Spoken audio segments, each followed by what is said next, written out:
Sirah Nabawiyah Ibnu Hisham.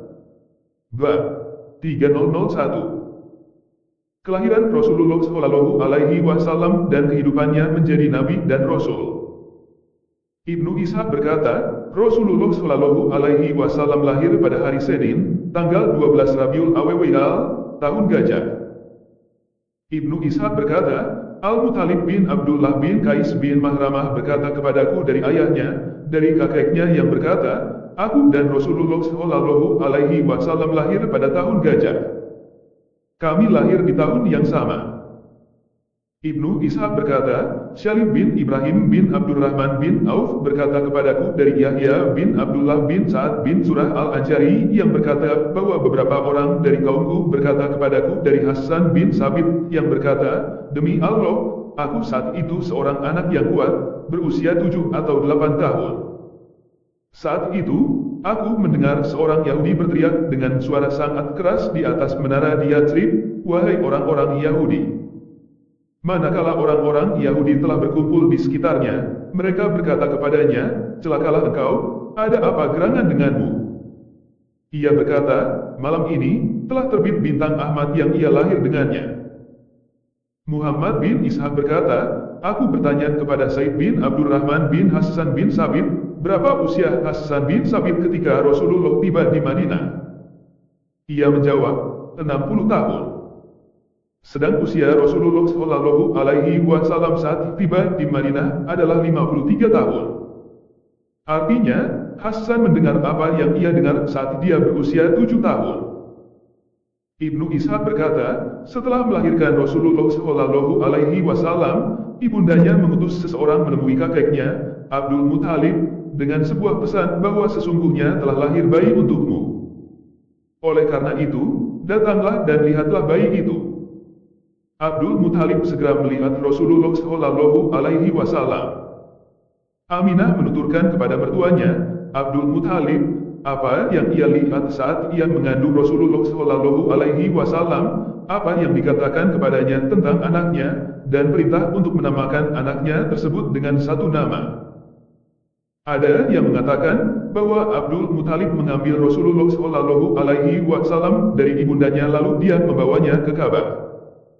Abdul Muttalib berdoa dan bersyukur kepada Allah atas segala nikmat yang diberikan kepadanya. Kemudian ia menyerahkan kembali Rasulullah Shallallahu Alaihi Wasallam kepada ibunya, dan ia mencarikan ibu susuan untuk Rasulullah.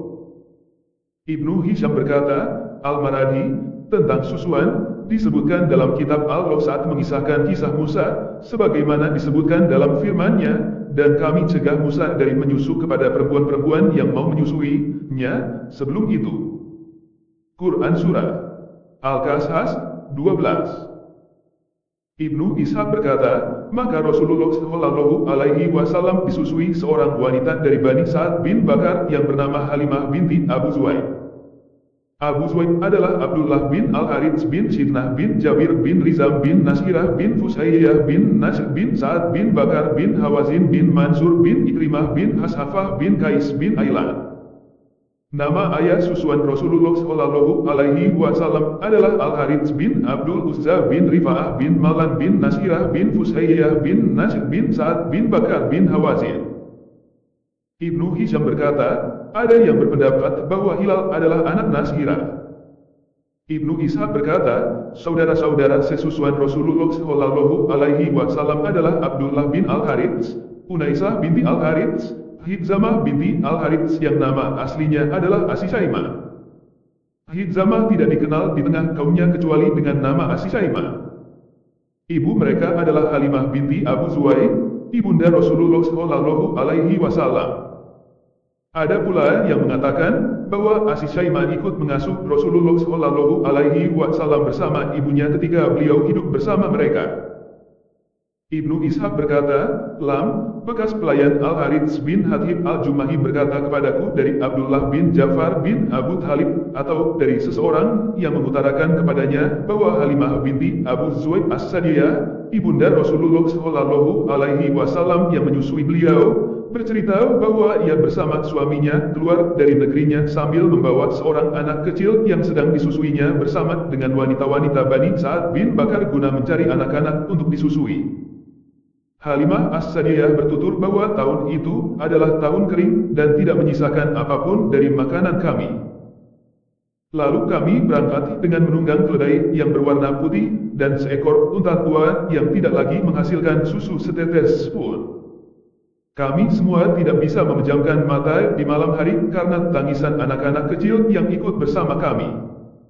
Mereka menangis karena lapar, sementara air susuku tidak bisa mengenyangkannya, demikian pula dengan unta tua yang kami miliki. Namun demikian, kami tetap berharap mendapatkan pertolongan dan solusi. Aku pun berangkat dengan menunggang keledai. Perjalanan kami memakan waktu yang lama hingga semakin menambah kelaparan dan kelelahan mereka. Demikianlah yang terjadi hingga kami sampai di Mekah dan kami mencari anak-anak untuk disusui. Setiap wanita dari kami pernah ditawari untuk menyusui Rasulullah Shallallahu Alaihi Wasallam, tapi semua menolaknya setelah mereka tahu bahwa anak Rasulullah adalah seorang anak yatim. Padahal kami mengharap imbalan yang banyak dari ayah anak yang kami susui. Kami berkata, wahai anak yatim, apa yang bisa dilakukan ibu dan kakeknya? Alasan inilah yang membuat kami tidak mau mengambilnya. Semua wanita telah mendapatkan anak susuan kecuali aku. Ketika kami semua sepakat untuk kembali ke negeri, aku berkata kepada suamiku, demi Allah, aku tidak mau kembali bersama teman-temanku tanpa membawa seorang anak yang bisa aku susui. Aku akan pergi kepada anak yatim tersebut dan mengambilnya.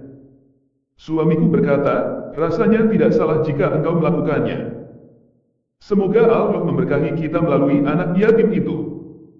Lalu aku pun pergi kepada anak yatim itu dan mengambilnya. Dan tidaklah aku melakukan itu kecuali karena aku tidak mendapatkan anak lain. Setelah mengambilnya, aku kembali ke tempat peristirahatan. Ketika aku merebahkannya di pangkuanku, aku menyusuinya hingga kenyang. Demikian pula dengan saudaranya.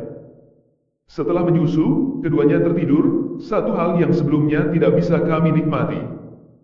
Sementara itu, ia pergi pada unta tua milik kami, ajaibnya air susu unta tua itu penuh. Kami pun memerahnya lalu meminumnya hingga kenyang dan puas. Kami melewati malam tersebut dengan indah. Pagi harinya, sahabat-sahabatku berkata padaku, demi Allah, ketahuilah wahai Halimah, engkau telah dikaruniai seorang anak yang penuh berkah. Demi Allah, demikian pula harapanku, jawabku. Lalu kami pulang dengan mengendarai keledai dan membawa serta Muhammad.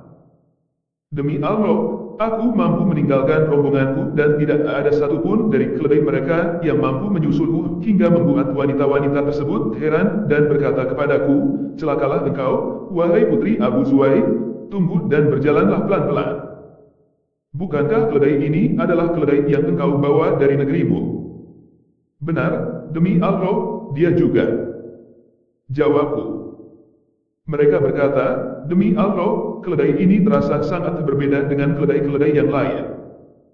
Kami pun tiba di Bani Sa'ad, negeri kami.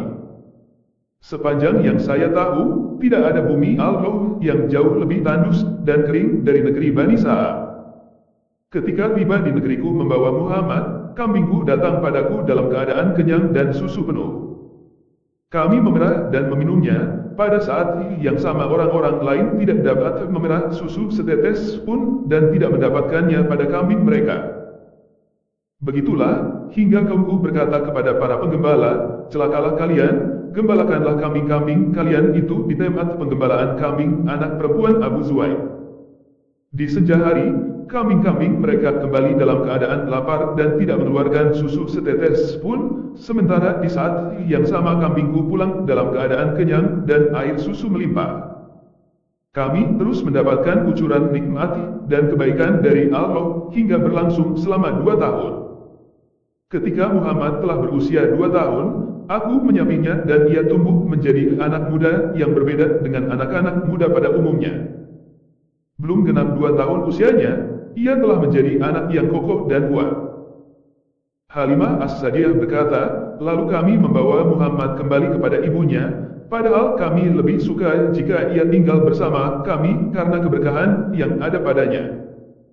Aku berkata pada ibunya, bagaimana kalau anakmu tetap tinggal bersamaku, hingga ia kuat, karena aku khawatir ia terkena epidemi penyakit Mekah.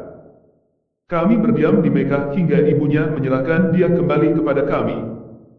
Halimah As-Sa'diyah berkata, kami pun pulang bersamanya.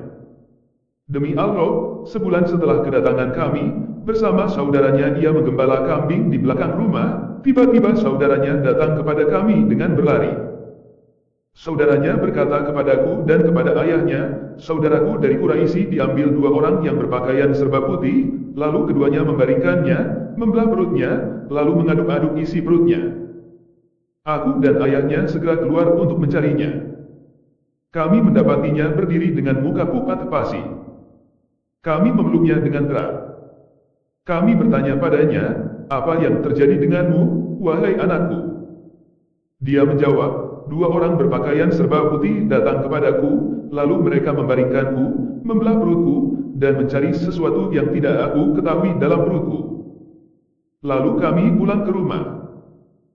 Halimah berkata, ayahnya berkata kepadaku, wahai Halimah, aku khawatir anak ini sakit.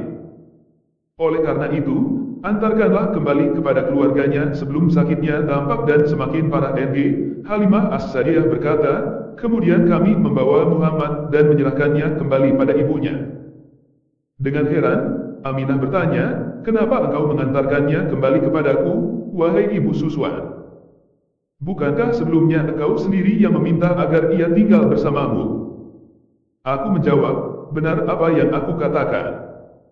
Namun kini Allah telah membesarkan anakku, dan aku telah menyelesaikan apa yang menjadi tugasku. Aku khawatir karena banyak kejadian aneh yang terjadi padanya.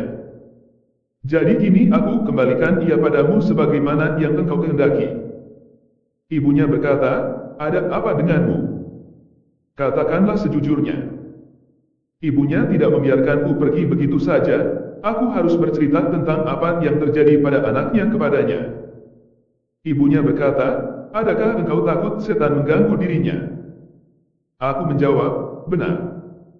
Ibunya berkata, demi Allah, sekali-kali tidak. Setan tidak mungkin memiliki kemampuan untuk merasukinya. Anakku akan memegang perkara besar di belakang hari. Maukah aku ceritakan padamu tentang perihal dia? Aku berkata, tentu saja saya mau. Ibunya berkata, saat mengandungnya, aku melihat cahaya keluar dariku yang dengan sinar tersebut, aku bisa melihat istana-istana Busra di kawasan Syam. Sungguh aku belum pernah melihat kandungan yang lebih ringan dan lebih gampang darinya. Ketika aku melahirkannya, ia meletakkan kedua tangannya di bumi sedangkan kepalanya menghadap ke langit. Biarkan dia, dan pulanglah engkau dengan tenang. Ibnu Ishaq berkata, Sa'ur bin Yazid berkata kepadaku dari beberapa orang berilmu, dan aku kira berasal dari Khalid bin Madan al-Kalayayu, bahwa beberapa sahabat berkata kepada Rasulullah Shallallahu Alaihi Wasallam, kisahkanlah pada kami tentang dirimu, wahai Rasulullah.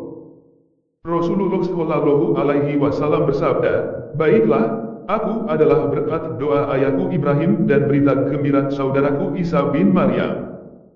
Ketika ibuku mengandungku, ia melihat cahaya keluar dari perutnya, yang dengannya dia melihat istana-istana di kawasan Syam. Aku disusui di Bani Sa'ad bin Bakar. Ketika aku sedang bersama saudaraku di belakang rumah menggembalakan kambing, tiba-tiba datang 2 orang yang berpakaian serba putih menghampiriku sambil membawa cawan dari emas yang penuh berisi es.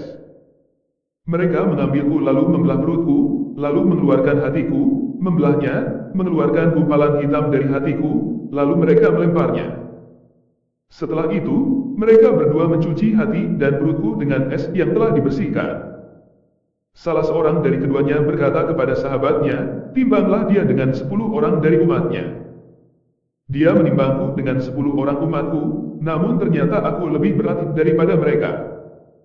Orang pertama berkata lagi, timbanglah dengan 100 orang dari umatnya. Orang kedua menimbangku dengan 100 orang dari umatku, namun ternyata aku lebih berat daripada mereka. Orang pertama berkata lagi, timbanglah dengan 1000 orang dari umatnya. Orang kedua menimbangku dengan 1000 orang dari umatku, namun ternyata aku lebih berat daripada mereka. Orang pertama berkata, biarkan dia. Demi Allah, seandainya engkau menimbangnya dengan seluruh umatnya, pastilah ia lebih berat daripada timbangan mereka. Ibnu Ishaq berkata bahwa Rasulullah Shallallahu Alaihi Wasallam bersabda, tidak ada seorang nabi pun yang tidak pernah menggembala kambing. Beliau ditanya, engkau juga, wahai Rasulullah? Rasulullah Shallallahu Alaihi Wasallam bersabda, benar, termasuk diriku. Ibnu Ishaq berkata bahwa Rasulullah Shallallahu Alaihi Wasallam pernah bersabda kepada para sahabatnya, aku adalah orang yang paling fasih di antara kalian. Aku orang Quraisy dan aku disusui di Bani Sa'ad bin Bakar.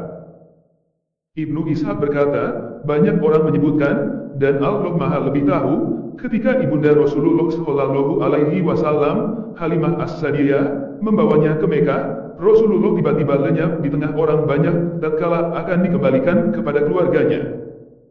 Halimah As-Sadiyah mencarinya, namun sayang tidak berhasil menemukannya. Halimah As-Sadiyah segera menemui Abdul Muttalib dan berkata kepadanya, malam ini aku datang bersama Muhammad, tapi saat aku berada di Mekah atas, ia tiba-tiba lenyap. Demi Allah, aku tidak tahu di mana keberadaannya. Lalu Abdul Muthalib berdiri di sisi Ka'bah seraya berdoa kepada Allah agar dia berkenan mengembalikan Muhammad kepadanya. Ada juga yang mengatakan Rasulullah Shallallahu Alaihi Wasallam ditemukan Warakah bin Naufal bin Asad dan seseorang dari Quraisy, kemudian keduanya membawanya kepada Abdul Muthalib, kakeknya. Keduanya berkata kepada Abdul Muthalib, inilah anakmu. Kami mendapatkan dia di Mekah atas. Abdul Muthalib mengambil Rasulullah Shallallahu Alaihi Wasallam kemudian memanggulnya di pundaknya sambil tawaf di Ka'bah. Abdul Muthalib memintakan perlindungan dan berdoa untuk beliau, kemudian mengembalikan Rasulullah kepada Aminah binti Wahb, ibunya. Ibnu Ishaq berkata, sebagian ahli berkata kepadaku, di antara sebab lain yang mengharuskan ibu susuan Rasulullah Shallallahu Alaihi Wasallam, Halimah As-Sadiyah, mengembalikan Rasulullah kepada ibu kandungnya, di samping sebab yang telah dijelaskan Halimah As-Sadiyah kepada Aminah binti Wahb, bahwa beberapa orang Kristen dari Habasyah melihat Rasulullah Shallallahu Alaihi Wasallam bersama Halimah As-Sadiyah ketika ia kembali bersama beliau setelah disapi. Mereka memandang Rasulullah Shallallahu Alaihi Wasallam dengan sangat seksama, bertanya kepada Halimah As-Sadiyah tentangnya serta menimang-nimang beliau. Mereka berkata, kami pasti mengambil anak ini dan akan kami bawa ia kepada raja kami dan ke negeri kami, karena kelak anak ini akan menjadi orang terhormat, karena kami telah mengetahui seluk-beluk tentangnya. Orang yang mengatakan hal ini kepadaku berkata bahwa Halimah As-Sadiyah hampir saja tidak bisa kabur meloloskan diri dari mereka.